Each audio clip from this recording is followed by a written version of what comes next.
En primer lugar, nosotros creemos que, bueno, que el desarrollo que hay un gran potencial que siempre tuvimos en el parque industrial. Bueno, ahora está el nuevo parque industrial también, más allá de las discusiones sobre las competencias, el gas y el valor de los terrenos. Digo, me parece que un punto muy importante es hacer una reducción que atraiga inversores, pero esa reducción tiene que venir acompañada con la garantía, que es lo que hoy se discute también, ¿no? Que ha sacado este comunicado CODEU, de que las empresas que se instalen allí tengan garantizado algo tan básico como el gas para funcionar. Después nosotros creemos que tenemos un motor de desarrollo increíble que está, según nuestra mirada, bastante desaprovechado, que es el turismo. Hoy, circunstancialmente, tenemos el acompañamiento de nuestros hermanos uruguayos por una cuestión cambiaria, pero nosotros necesitamos generar turismo todo el año y creemos que hay muchas actividades que tiene Gualeguaychú para ofrecer. El otro día me contaban que vino una influencer y que, bueno, fue a la oficina de turismo y que, bueno, la mandaron al Corsódromo. En el Corsódromo se sentó, miró y dijo, che, no, esto no está bueno. Se fue a Colón, contaba miles y miles de seguidores, contaba que la pasó súper bien en Colón, que le ofrecieron.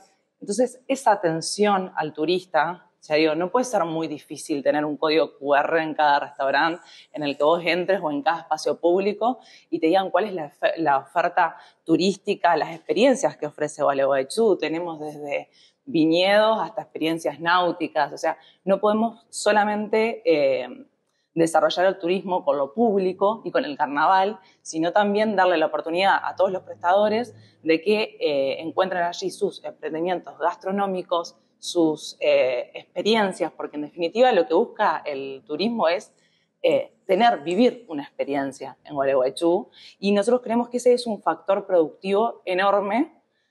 También en la parte educativa o de producción, que son dos cosas que están muy interrelacionadas entre sí, nosotros apostamos a la creación y la capacitación de jóvenes y no jóvenes en carreras cortas de programación. Son carreras que no son tan costosas cuando uno contrata por paquetes, ¿sí? Y que tienen una duración de entre 4 y 8 meses bueno, te da la posibilidad de que empresas verdes puedan instalarse en la ciudad, que no necesitan demasiado equipamiento. Nosotros estamos muy cerca de Capital Federal, entonces creo que hay una gran oportunidad ahí de desarrollo y que muchas veces también son jóvenes que incluso no requieren la finalización del secundario para poder ingresar a estas carreras, bueno, que muchos trabajan para afuera y gastan la plata acá. Entonces, todo esto es un círculo virtuoso que deja plata en la ciudad. Para toda la gran demanda de porteños que nosotros tenemos a 2 horas, ustedes recuerden que ir a cualquier lugar de la provincia de Buenos Aires, a veces las personas toman ese trayecto. Yo viví 10 años en Capital mientras estudiaba, digo, a veces vos haces ese recorrido para ir a trabajar, ¿sí? Y nosotros podemos ser una oferta de una ciudad segura, tranquila, en costos mucho menores para esas personas que viven allí, digo, comparado con Capital Federal. Bueno, ni hablar para los uruguayos, ¿no? En este momento lo vemos en todos los comercios. Yo creo que más que una cuestión de costo, me parece que lo que falta es una cuestión de atención y de capacitación. O sea, digo, yo creo que nosotros somos una ciudad con turismo, no una ciudad turística, y que nos falta desarrollarnos en este sentido. Cuando hablo de las experiencias, es eso, la gente va a volver. Imagínate quienes están a 2 horas de acá, van a volver si encuentran oferta en la ciudad, si son bien atendidos, ¿sí? Si están seguros en la ciudad, si sienten que, bueno, que vienen a escaparse un rato de la locura de Capital Federal. Entonces, digo, tenemos mucho para ofrecer en ese sentido. A nosotros nos pasa, quienes vivimos acá, que muchas veces, o sea, Gualeguaychú tiene una movida cultural muy linda y gastronómica también, y muchas veces nos pasa nosotros mismos que nos enteramos de las cosas cuando ya sucedieron. O hay un montón de ferias, espacios culturales y demás que no son, en mi opinión, publicitados como debieran ser y que tenemos que tener una catarata de oferta. O sea, yo Cuando vos vas a una ciudad, lo primero que haces es googlear, che, ¿qué hago en tal lado? Claro. Bueno, si hacen ese ejercicio con Gualeguaychú, lo que aparece es muy poquito. Y uno que conoce la oferta, bueno, digo, estamos perdiendo, desaprovechando una oportunidad muy importante. Por supuesto que vamos a seguir trabajando en obra pública. Hay que hacer cosas que duren, que sean planificadas. Digo, a mí me parece que hay que hacer una planificación de la ciudad que hoy no tenemos. Se hizo un intento cuando se desarrolló el plan de ordenamiento territorial. Hoy lo que vemos es que hay más excepciones que reglas. Entonces pueden construir, por ejemplo, sobre el río. No se puede construir, pero sí puede hacerlo el Estado, municipal, provincial, nacional. Entonces, digo, hay que unificar la legislación en cuanto a, si no te malentendí, me preguntabas por las cooperativas específicamente. Con el tema de las cooperativas, sí, nosotros lo hemos salido a aclarar muchas veces, incluso hemos tenido muchas reuniones con cooperativistas, porque hay maliciosamente este rum que se crea en la política, este fogonazo de que si llega Palito, si llega Juntos por el Cambio, entonces se van a dinamitar las cooperativas y la gente va a quedar sin trabajo. Esto la verdad que me parece, además de espantoso, grave, porque no se puede jugar con malicia con el trabajo de las personas. O sea, digo, sin ningún fundamento de nada, porque no es algo que hayamos dicho nunca, al contrario. Yo creo que las cooperativas se tienen que potenciar, que tienen que los cooperativistas saber cuánto ingresa la cooperativa, que tiene que ser una estructura clara y honesta en ese sentido, pero y que además hay un montón de cooperativas que no funcionan solamente como mano de obra del Estado. Están trabajando para el Estado en un trabajo absolutamente precarizado.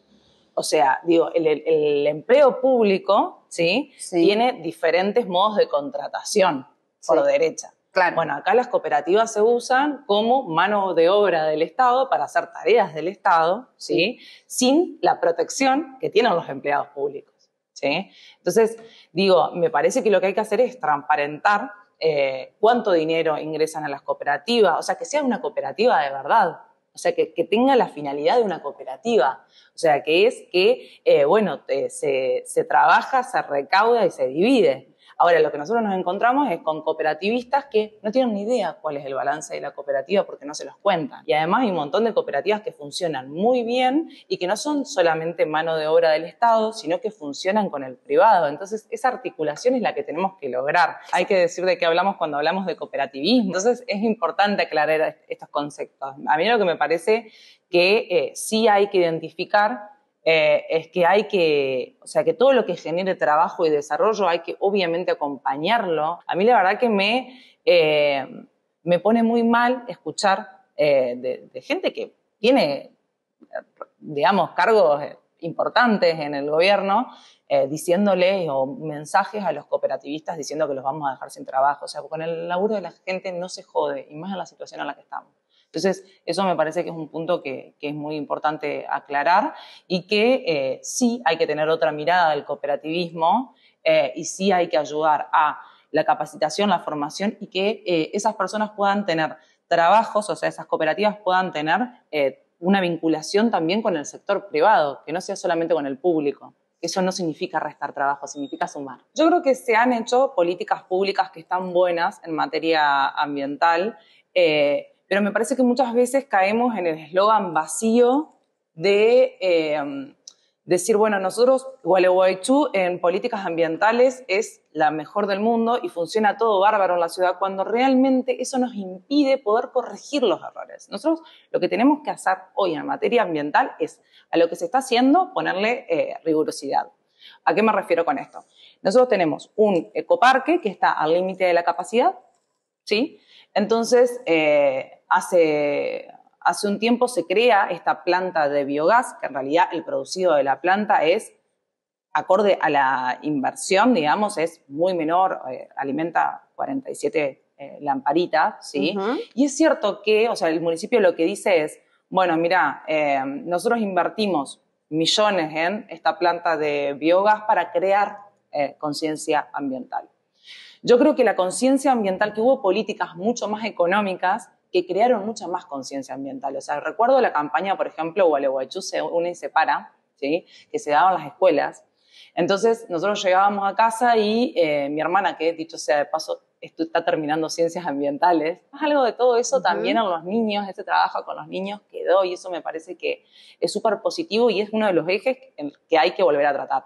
Trabajar con los niños a las escuelas. Entonces llegábamos a casa y si llegabas a tirar en el cesto que no correspondía un papelito, se armaba. Era, bueno, entonces digo, me parece que esas campañas de concientización, porque lo que sucedió es que el municipio mismo dice que la sociedad hoy, o sea, los gualeguaychenses no están separando los residuos. Y ahora lo que no entiendo es por qué no se vuelve a esas campañas, porque en su momento, bueno, la escuché a Camila Roncón y nosotros tuvimos un tema con el ecoparque, o sea, un tema, me refiero a un amparo judicial, porque mis padres son propietarios de La Dominga, que es un emprendimiento, una chacra que la atraviesa el arroyo del Cura, y nosotros veíamos que cuando llovía bajaba líquido del ecoparque, está a unos metros del ecoparque. Entonces pedimos información en el municipio obviamente nunca nos contestó. Entonces nosotros fuimos a la Secretaría de Ambiente, pedimos la información a la Secretaría de Ambiente de la provincia, nos dijeron que no la tenían porque no estaban hechos los papeles para el certificado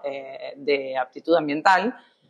No nos quedó más remedio que presentar una acción de amparo para que se hagan los estudios correspondientes y las reformas necesarias para que puedan emitir ese certificado de aptitud ambiental.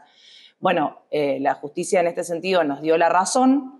Al municipio, lo he escuchado de los mismos funcionarios, dicen que en realidad la cuestión les sirvió para poder gestionar el dinero que necesitaban para hacer algunas reformas, pero escuchaba a Camila el otro día diciendo que le había hecho muy mal a la gestión esto del amparo, porque la gente, culpa del amparo, había dejado de separar los residuos.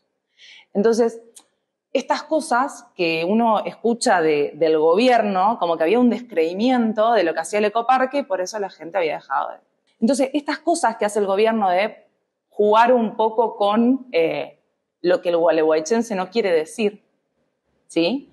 Yo creo que nosotros, a cualquiera que le preguntás, a cualquier gualeguaychense, el gualeguaychense te va a decir que es la mejor ciudad del mundo, y esto no pasa en toda la provincia. O sea, no pasa en casi ningún lugar. Vas a encontrar gente que está de acuerdo o no con el gobierno, digo, ¿no? Entonces muchas veces nos cuesta a nosotros mismos mirar qué es lo que hay que modificar en la ciudad. Pero si no lo miramos, no lo podemos modificar. Lo mismo es el estado en el que está el corsódromo, ¿sí? Entonces te dicen, no podés hablar del estado en el que está el corsódromo porque afectás la temporada turística. No, tenemos que ocuparnos de reparar lo que haya que reparar en el corsódromo, porque cuando asumamos el gobierno el 11 de diciembre vamos a tener muy poquito tiempo. Pero es que la problemática de amarras no es con Palito. Palito no autorizó amarras. O sea, esto es realmente, vuelvo a decir, como todas estas chicanas, River Boca, están tratando de instalar que amarras es de Palito o que lo habilitó Palito. Chicos, no, es una cuestión judicializada que arrancó con el gobierno de Jacinto Chesini, del Frente de Unión por la Patria, Frente de Todos, sí. Y que ahora pareciera como que es el enemigo público número 1 del ambiente, Palito. No tiene nada que ver en esta situación. Entonces digo, hay un fallo de la Corte que hay que cumplir y no se discute nada, se cumplen los fallos. El que tiene que aprobar el plan es el gobierno de la provincia de Entre Ríos, que es de Unión por la Patria. Entonces, a mí lo que me molesta es que no discutamos seriamente, porque discutamos políticas ambientales. Entonces, el tema es que no, me parece muy ridículo que se pongan varas distintas hacia el accionar lo tiene el Estado o no. Entonces, estamos todos celebrando que se construya sobre humedales, por ejemplo, en el Camino de la Península, que se construya el mirador sin certificado de impacto ambiental, ¿sí? Entonces, el mismo gobierno se horroriza de amarras. ¿Que podemos discutir si está bien o mal? Yo creo que hay un fallo de la Corte y que eso no se discute. Entonces, digo, me parece que tenemos que tener la misma vara para todos los temas. Lo mismo pasaba con el ecoparque. Hace 6 años que estaban sin certificado de aptitud ambiental y a un privado lo hubiesen clausurado o multado. Nadie pide que se clausure el ecoparque. Lo que pedimos es que se haga lo que se tenga que hacer y que nos dejemos de discutir eslóganes vacíos, ¿sí? Fundamentalistas, porque si nosotros no nos ponemos a trabajar seriamente en las problemáticas, vamos a seguir haciendo cosas que garpan electoralmente, ¿sí? Pero que en realidad el ambiente no lo estamos cuidando. Entonces, ¿es innovador decir que tenemos una planta de biogás? Sí, es innovador. Ahora, con la plata que se usó en esa planta, ¿se podría haber ampliado la capacidad del ecoparque, que está al límite y que lo vamos a necesitar? Vamos a tener que salir de urgencia a gestionar todo lo que podamos, porque son grandes inversiones. Sí. Bien. Entonces hay que trabajar las temáticas y las problemáticas de verdad. Nosotros venimos charlando mucho con los clubes porque nosotros tenemos, cuando hablamos de cómo uno construye la propuesta política, nosotros tenemos una visión, o sea, yo creo que el kirchnerismo tiene una visión acumulativa de poder y nosotros creemos que la visión de la construcción del poder tiene que ser distributiva, ¿sí? Entonces, nos parece que lo fundamental es involucrar a todas las instituciones que hace muchos años trabajan por la ciudad y por mejorar la vida de todos los gualeguaychenses y no bajo el mando del poder local circunstancial, sino empoderar a esas organizaciones para que sean ellas quienes brindan las soluciones. Nosotros lo que nos contaban muchos de los clubes es que si bien valoran mucho la gestión de Romani, ¿sí? Ellos lo que nos contaban es que se sienten solos en la respuesta efectiva de problemáticas que tienen en cada una de las instituciones y que sí hay respuestas macro, como bueno, nos contaban en La Ribera, por ejemplo, que necesitaban una mano para financiar, para poder tener su cancha de hockey con una población estable, con personas que ya concurren ahí, y que son 3 clubes en la ciudad los que tienen esta disciplina y están proyectando sus canchas. Entonces, el municipio lo que hizo fue crear una cancha propia, ¿sí? Entonces, esta no coordinación de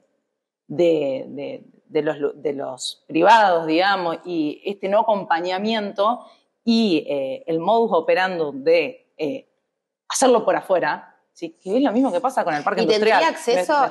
¿Tendrían acceso si no sos socio del club?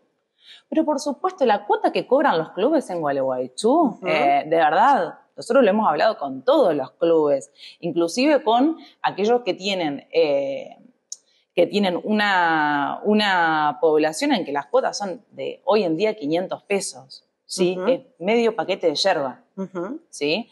Y quienes no, como hay un vínculo muy cercano entre el club y los niños y niñas que participan ahí, y adultos también, quien no puede pagarlo y participa en el club igual. Esto siempre ha sido así, ¿sí?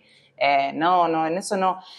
A mí me parece que sí que hay que trabajar mucho en la oferta cultural de Gualeguaychú, que, vuelvo a decir, la tenemos.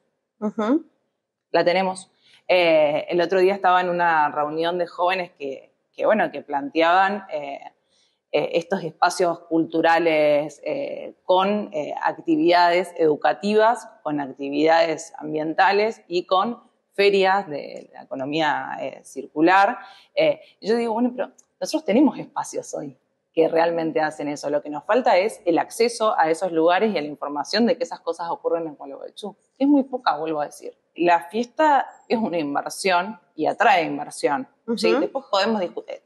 Está puesta por ordenanza, además es obligatoria su realización.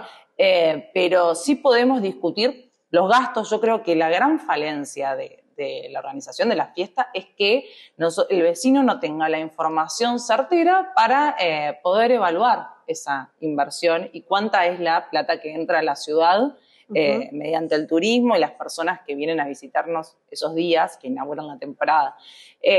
Pero yo creo que básicamente lo que tengo para decir de la fiesta es que necesitamos transparentar las cuentas públicas. Han tenido políticas que están buenas, ¿sí? Y que yo creo que la gente las valora a las políticas de espacios públicos, algunas políticas ambientales, pero en el cómo lo hacemos, ¿sí? Esto de sin escuchar al otro, teniendo en mente que las prioridades del gobierno son las prioridades de la ciudadanía. Esto no es así, ¿sí? Entonces yo creo que se ha perdido esa conexión de el ciudadano con el gobierno y que lo que estamos viendo en estos 4 años es el plan del gobierno, no de la ciudad. Y me parece que lo fundamental es reencontrarnos en esto y empezar a escucharnos y seguramente, como nos lo plantean todos los vecinos, las prioridades que tienen hoy no son las que los gobernantes les dicen que tienen que tener, ¿sí? Entonces, yo creo que de eso se trata la representación, pero volviendo a la fiesta del pescado y el vino, creo que se tiene que tratar de, bueno, buscar la posibilidad de poner más sponsor, de hacerla sustentable. ¿Hay gente que puede pagar la entrada? Sí, claro que puede, pero ¿cómo sectorizás eso? Hay que encontrar la manera de que, de que mediante sponsor, mediante las ventas de puestos y demás, se pueda hacer sustentable una fiesta que trae mucha inversión, porque en la ecuación vos también tenés que poner, obviamente, la plata que entra en la ciudad, que tampoco tenemos los números ni la conocemos. El restaurante que recibe a turistas es el mismo que, por ejemplo, pone un sponsor en el canal. Entonces, eso se va haciendo un círculo virtuoso, pero necesitamos, para evaluar las políticas públicas, nosotros siempre decimos que en nuestra gestión vamos a tener una secretaría que lo único que haga sea el seguimiento, lo único es un montón, ¿no? El seguimiento de todas las políticas públicas, ¿sí? De en qué estado están, cuándo se finaliza, si se cumplieron o no con los objetivos, que controle. Pero nosotros lo que creemos es que la población, que todos los gualeguaychenses tenemos que tener en claro cuál es el plan macro, planificar la ciudad y cómo se están desarrollando las políticas públicas. Y en eso es fundamental tener un área de gestión de políticas públicas, de control de políticas públicas y que informe constantemente cuál es el estado, cuáles son los pasos a seguir de esa política pública, ¿no? Cuáles son las etapas que se van concluyendo. Nosotros no creemos en una policía municipal. Esto no ha dado resultado, ¿sí? Esto no ha dado resultado en ningún lado. Lo que sí creemos es que tiene que haber una Secretaría Integral de Seguridad, ¿sí? Que coordine con las fuerzas, que coordine con la Fiscalía, que coordine con el Juzgado Federal. O sea, nosotros necesitamos tener una Secretaría Integral de Seguridad que trabaje codo a codo, ¿sí? Con la justicia y con la policía. Nosotros, el problema que tenemos en Gualeguaychú es que tenemos muy poquitos policías por turno, ¿sí? Entonces, eso que requiere el vecino, que es ver el policía en la calle, es humanamente imposible con la cantidad de policías que tenemos. Entonces, bueno, es algo que nosotros venimos hablando con Rogelio Frigerio. Recordemos, vuelvo a decir que la seguridad es provincial, pero sí se puede hacer mucho desde el municipio en materia de seguridad. Con esta agencia de seguridad integral que coordine el accionar con las diferentes áreas y después necesitas hacer un cordón que identifique los accesos, las patentes de entrada y salida. Es una tecnología que está disponible, por ejemplo, Pueblo Belgrano, y el problema es que nosotros necesitamos monitorearlo en tiempo real, ¿sí? En lo que hoy es el centro de monitoreo, que, hay un solo policía, esto hay que aclararlo, digamos, quienes controlan ese centro de monitoreo hoy tienen que ser policías, ¿sí? Entonces hay un solo policía que está controlando 10 cámaras en simultáneo, entonces van pasando 10 y van otras 10 y así son 120 cámaras, ¿sí? Imagínense que cuando llegaste a la tercera no tenés ni idea de qué pasó en la primera, digamos, eso es humanamente imposible hacer ese control, hay que sintetizarlo con... entonces nosotros proponemos que el Estado policial no se pierde.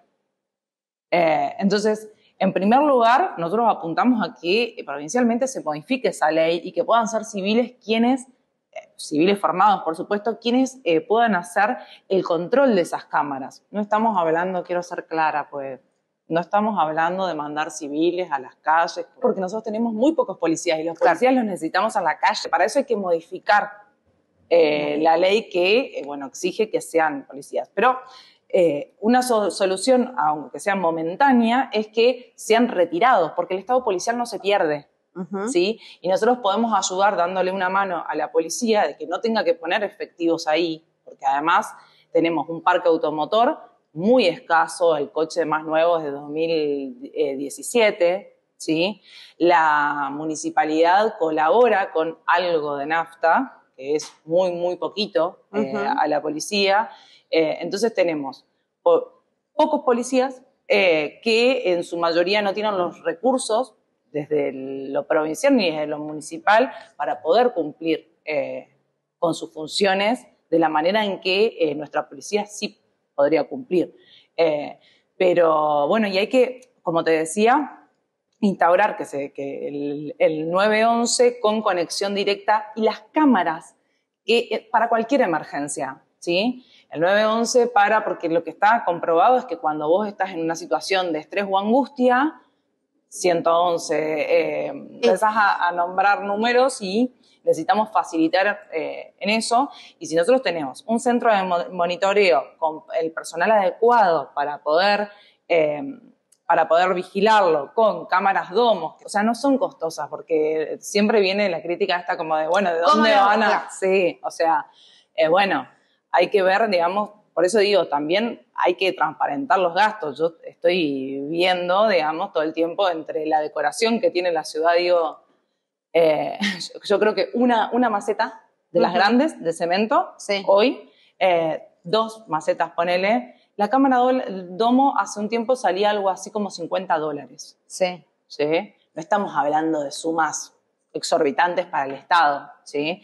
Entonces, hay que poner las prioridades claras. Yo creo que lo principal es humanizar la respuesta del Estado. Humanizar la respuesta del Estado significa atender a la persona como una persona, como un otro, que tiene lecciones de vida, que tiene, bueno, y en ese sentido nosotros lo planteamos desde, en primer lugar, ahora me estoy dando cuenta que no te hablé de educación nada, no. Pero bueno, es un punto central también en el desarrollo social, como nosotros entendemos el desarrollo social. Y ahí hay que arrancar desde que los niños tienen 30 días y 45 días con la oferta que es muy pobre que tenemos nosotros en jardines maternales. Si vos ves la oferta en jardines maternales que tiene Victoria, Crespo, ciudades mucho más chicas que Gualeguaychú, y esto es importante porque sí hay políticas que se venden como más taquilleras, digamos, yo siempre digo que es porque los niños no votan, pero la realidad es que cuando vos evaluás el impacto de la creación y de la participación de esos niños y niñas en jardines maternales, desde que son muy chiquitos, el impacto en la educación formal, en sus trayectorias educativas, es altamente superior en toda la Argentina. ¿Sí? Tienen muchas más chances de terminar exitosamente con el sistema educativo quienes participaron en esos centros de primera infancia cuando se involucran cuestiones pedagógicas, ¿sí? Porque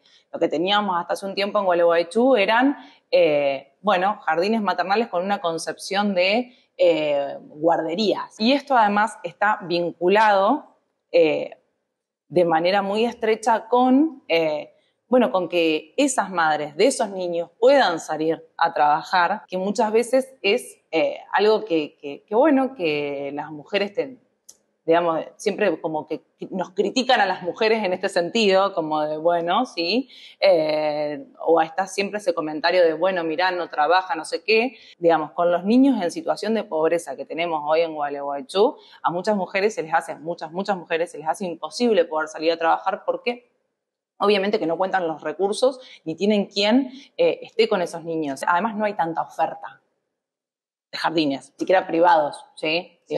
Entonces, esa oferta hay que ampliarla y tiene un impacto, vuelvo a decir, enorme en la trayectoria de los niños. Y en la educación formal, estoy hablando de la primaria, de la secundaria, ¿sí? La educación obligatoria, nosotros también vemos una gran falencia, porque tenés el SAIE, que es el equipo interdisciplinario que acompaña a docentes y directivos y a los niños, ¿sí? Con algún diagnóstico, y nos encontramos con escuelas públicas y públicas de gestión privada, ¿sí? Que se encuentran solas, muy solas, sí, ante problemáticas que son cada día más complejas. Son cada día más complejas porque hoy tenemos niños adictos a la tecnología, sí, ¿sí? Porque tenemos cada vez más diagnósticos de TDAH, porque tenemos situaciones que hace unos años no vivíamos. Y nosotros tenemos un equipo que es departamental. Bueno, yo siempre digo que lo que propone Palito es la revolución de la gestión y Palito es un gestor nato.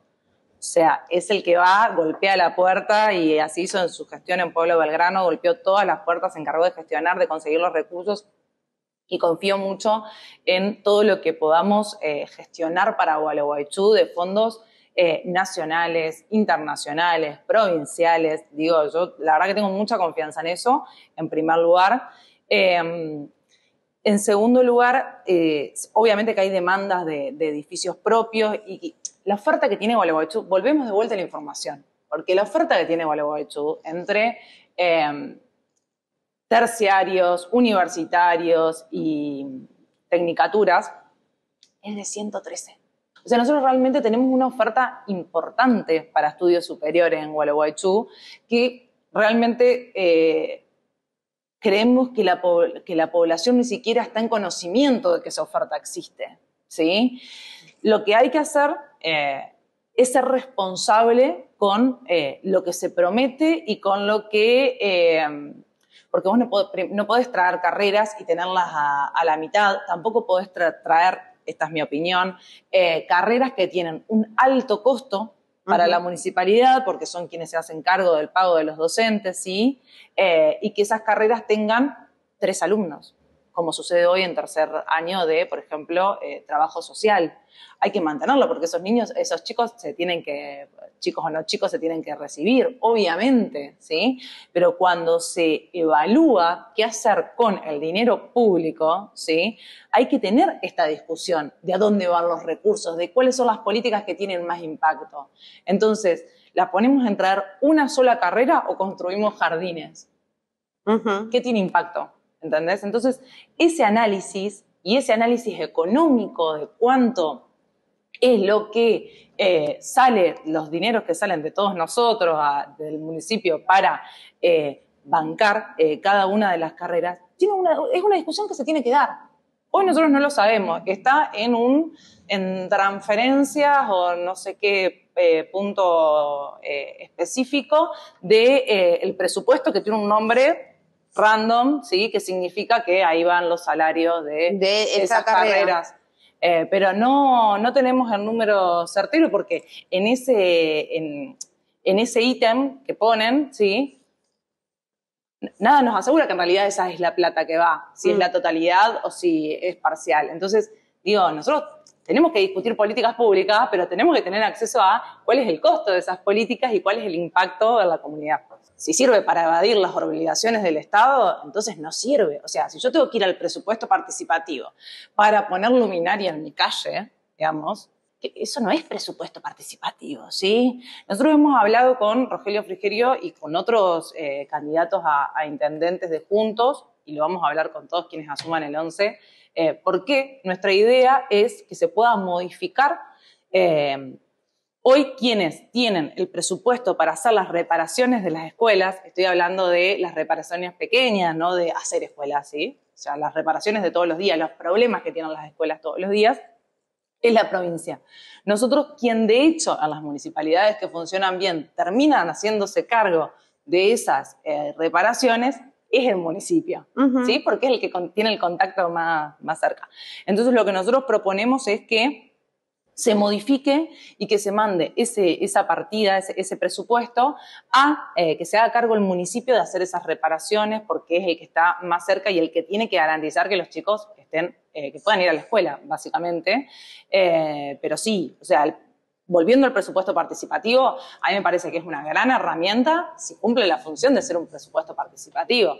Ahora, si yo tengo que ir con el presupuesto participativo a que el Estado arregle una escuela, a que pongan luminaria, bueno, absolutamente desvirtuado y es una falla grande, no de las personas que se presentan, sino del Estado. Para mí es un trabajo y un ejercicio muy lindo el que estamos haciendo. Nosotros éramos 6 precandidatos, había 6 propuestas, Juntos por el Cambio. Y la verdad, esto de entender que nosotros siempre lo decimos, que entender que uno no es el dueño de la verdad absoluta y que el otro puede tener una idea superadora a la que vos tenías, es un ejercicio que está bueno y es el ejercicio que necesitamos hacer durante todo el gobierno, ¿sí? Hablando puntualmente de lo que se viene, bueno, voy a hablar un segundo de lo que se viene para mí. Sí. El Consejo Deliberante que viene tiene que tener otra forma de comunicarse, hay que jerarquizar el trabajo en el Consejo Deliberante. Nosotros no podemos tener concejales chicaneándose de un lado del otro. Nosotros vemos que hay un montón de ordenanzas que no se aprobaron simplemente por quien las proponía. Entonces, si la proponía Juntos por el Cambio, Unión por la Patria no las aprobaba o después venía desde otro lado, presentaban un proyecto igual y se aprobaba. Digo, estas discusiones, a mí no me importa tener la razón, me importa que salgan las mejores ordenanzas. Y si realmente hay concejales que creen que los ciudadanos están esperando a ver quién presentó el proyecto, creo que están muy equivocados. Lo que necesitamos son soluciones y crear la mejor normativa posible. Y hay que compatibilizar. Hay que compatibilizar la legislación. Sé que esto suena un tanto aburrido, digamos, o burocrático, pero si bien la ley se presume conocida por todos, hoy lo que tenemos es un gran desorden normativo con ordenanzas que se tocan, que se contraponen, y nosotros necesitamos que cuando una persona vaya o se meta a la página en el catálogo de ordenanzas de la municipalidad, entienda claramente, ¿sí?, que para habilitar un negocio tiene que hacer esto, esto y esto, y se requiere esto, esto y esto. Pero no podemos hacer ordenanzas que digan, se restringe, por ejemplo, la de los rollers. Se prohíbe, se habilita, que es restringir. Digo, tiene que haber una calidad normativa en ese sentido. Es un trabajo que sí es cierto, bueno, quizás no es el más taquillero en tema de propuesta electoral. Más allá de esto que parece burocrático, hay que dar seguridad jurídica. O sea, vos no te pueden cambiar las reglas del juego a mitad del campeonato. Tenés que, y eso va a traer inversiones también.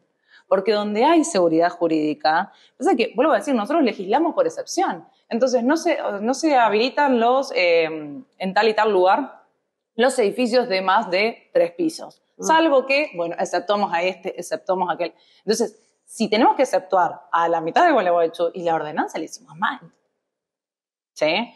En esto sí hay que trabajar y yo creo que la marca del próximo gobierno en Gualeguaychú es la visión de la construcción política que tiene Palito, que tenemos todos en esta propuesta, que es de distribución de poder, que entendemos que quienes están más, que van a tener las mejores soluciones para los problemas que tienen, son las personas que lo padecen. Entonces, por ejemplo, en turismo, bueno, ¿por qué te voy a poner yo el titular? Bueno, ofrézcanme, en el consejo, ofrézcanme una terna, ¿sí?, de quienes ustedes, los prestadores, creen que sería mejor para conducir. En el consejo mixto. En el consejo mixto, bien, para conducir el consejo mixto. Y nosotros seleccionamos de esa terna, pero la decisión, o sea, la construcción va de abajo para arriba. Y esto, vuelvo a decir, que hoy lo repetí también, es parte de entender al otro como un otro y no venir con un plan macro creado, como fue, por ejemplo, el POT, de la ciudad necesita esto, cuadrado así, y después no se discute nada de lo que está sucediendo. No, bueno, tiene que ser al contrario. Ese ida y vuelta con el vecino y entender que las prioridades son las prioridades que te marcan los vecinos, no las tuyas, creo que va a ser la marca de la próxima gestión. En las visiones de todos los candidatos en el macro, digamos, a las cosas que vos decís es, no sé, innegociable, como, che, mirá, una prioridad es la educación, por ejemplo. O sea, todos estábamos de acuerdo. No hubo, cuando vos escuchabas además a los precandidatos antes de la elección, propuestas eran muy similares, ¿sí? Había algunos que tenían matices, cosas así pequeñas, pero no hay nada innegociable porque en términos de visión del Estado y en términos de prioridades estamos muy en sintonía. Cuando uno está acostumbrado a construir a partir del diálogo y de la generación y del ida y vuelta, cuando uno no quiere imponer todo, ¿sí? Cuando hay simbiosis entre lo privado y lo público, se pueden lograr grandes cosas. A mí el otro día me preguntaban si me asustaba esto de que de repente va a haber con los números de las PASO, un consejo. Bueno, hoy el vecinalismo tiene o sea, la tercera fuerza tiene un solo concejal, con los números que tenemos en las PASO, bueno, eso se modificaría. Pero realmente no, cuando uno debate, cuando uno tiene la intención de que salgan las cosas de la mejor manera y escucha al otro y genera consensos, no es un problema.